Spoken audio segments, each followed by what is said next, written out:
Ladies and gentlemen, welcome to your daily dose of zombies news from the game and community here on COD Zombies HQ. Thank you so much for tuning in today as new items are being found here in Cold War Zombies, a new field upgrade specialist was leaked by Treyarch themselves, and some kind of concerning Season 1 DLC Zombies news. So without further ado, let's get started with our first story. Since the launch of Cold War, we've only had access to 5 different zombie specialist abilities: Frost Blast, Energy Mine, Ether Shroud, Healing Aura, and Ring of Fire. Now, while these abilities are kind of varied, there's really only 2 of them that are the most viable that pretty much everybody that plays zombies runs, either Ether Shroud or Ring of Fire. This has led to many in the community asking Treyarch for a new zombies specialist field upgrade that will help diversify the kinds of specialists people end up using. Well, today it was discovered by Nanikos over on Twitter that they apparently already have that in the pipeline, and Treyarch have actually leaked what this new specialist will be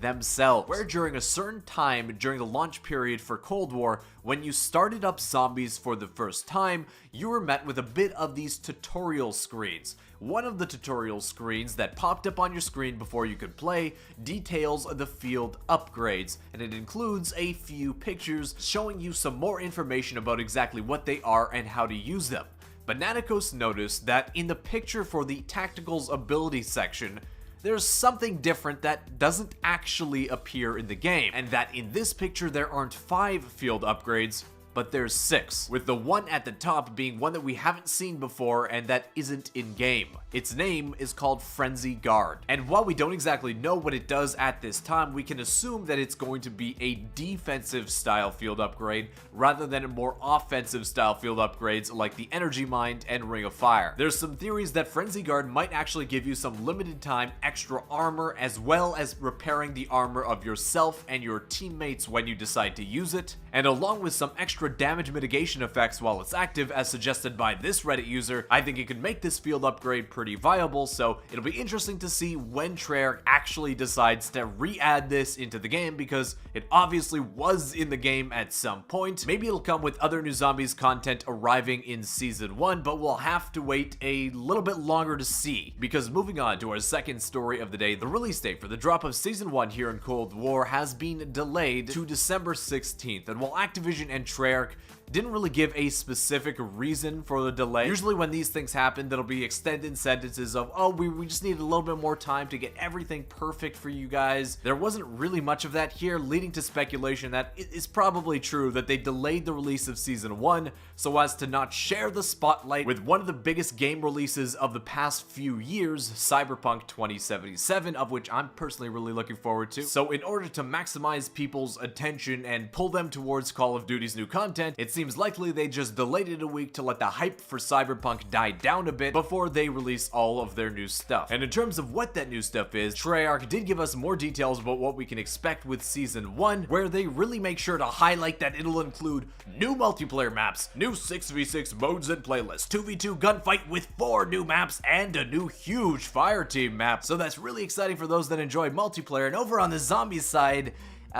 new zombies modes. That's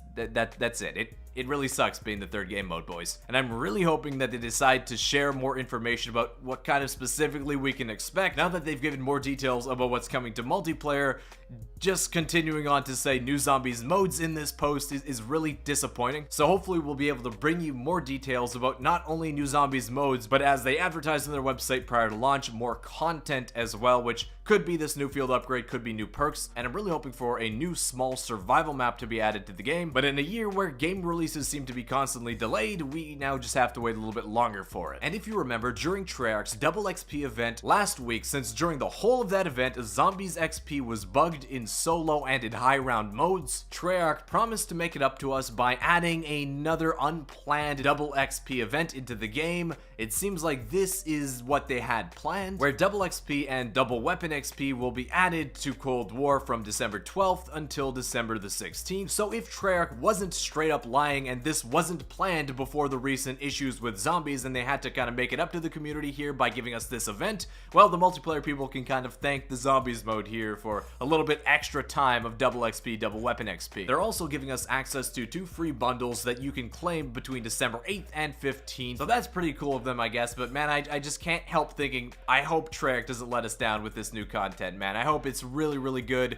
and it's not just one of those you play it once and then never again type of game modes that we've seen from them in the past. But next up, very recently, players are noticing that new item drops, new items are being added or seemingly somehow spawned into the map of Die Maschine that we have never seen before in this game. And the kinds of items that are spawning in are specifically certain attachments of different rarity. As you can see here, this Reddit user got a sight as part of the reward for completing the Coffin Dance Easter egg, but we get a really good view about the variety and rarity of attachments that seem to be dropping now in Cold War Zombies from this clip Derek sent me over on Twitter that shows for some reason while he was pack-a-punching, a whole bunch of attachment item drops spawned right next to him that he could pick up. Now this seems in the picture and information oddly similar to a system we've seen in Black Ops 4, not in the Zombies mode, but in Blackout, where there was drops of specific attachments you could pick up and equip to your weapon. It's interesting to note here in Cold War Zombies that it does give you 2 options when picking up these attachments off the ground, where you can either equip them or just pick them up, I guess, to put in your inventory. Now this raises a whole bunch of questions here, the first of which, is this going to be a new feature that is coming to Zombies very soon, or is this just some odd leftover bug that only recently, like within the last 2 days, started randomly happening in Zombies? One of the biggest issues that I've seen over and over again of people's criticisms of Cold War Zombies is that what's the point of ranking up your weapons in Zombies if you can only use your own attachments for one weapon that's your starting loadout weapon per game? If you get rid of that, it's gone. You can't use any of your own attachments for the whole rest of the game. This might be the first sign that Treyarch plans on instituting some kind of attachment drops or some kind of in-game specific weapon customization that doesn't exist in the game right now that might allow you to select and drop different attachments for your weapon so you can customize them based on what you have unlocked for that weapon level, rather than constantly keep re-rolling for new attachments. Probably won't end up being the best mix for the weapon you're using and what you want to use it for. But next up, in another one of those pro-zombie strats that you can use to impress your friends, or even will help you a lot when trying to get back up on your feet when going down here in Zombies, the Bunchka Games posted up this clip to the COD Zombies Reddit that shows a sick tactic for getting the effects of Wonder Fizz without actually having to go up to the roof of Nacht der Untoten and interacting with the machine. Instead, by hitting a specific jump and then hitting that activation prompt to get into the Wonder Fizz menu, you can just grab all the perks you need from the second floor of Nacht, letting you get back on your feet a whole lot more quickly than you're ever able to before. But that wraps up the news today, guys. If you did enjoy today's video, hey, why not consider leaving a thumbs up, and be sure to subscribe if you're not already. There is still a lot of new Easter eggs to find here on Die Maschine, where yesterday we outlined the best leads that we have for the 3 unfound Easter eggs here on the map. If you want to see what they are so you can keep an eye out in your own games to try to find these unsolved Easter eggs, be sure to check out that video on screen now, because I want to thank you again for watching, and I'll see you with another Zombies news video tomorrow. Peace.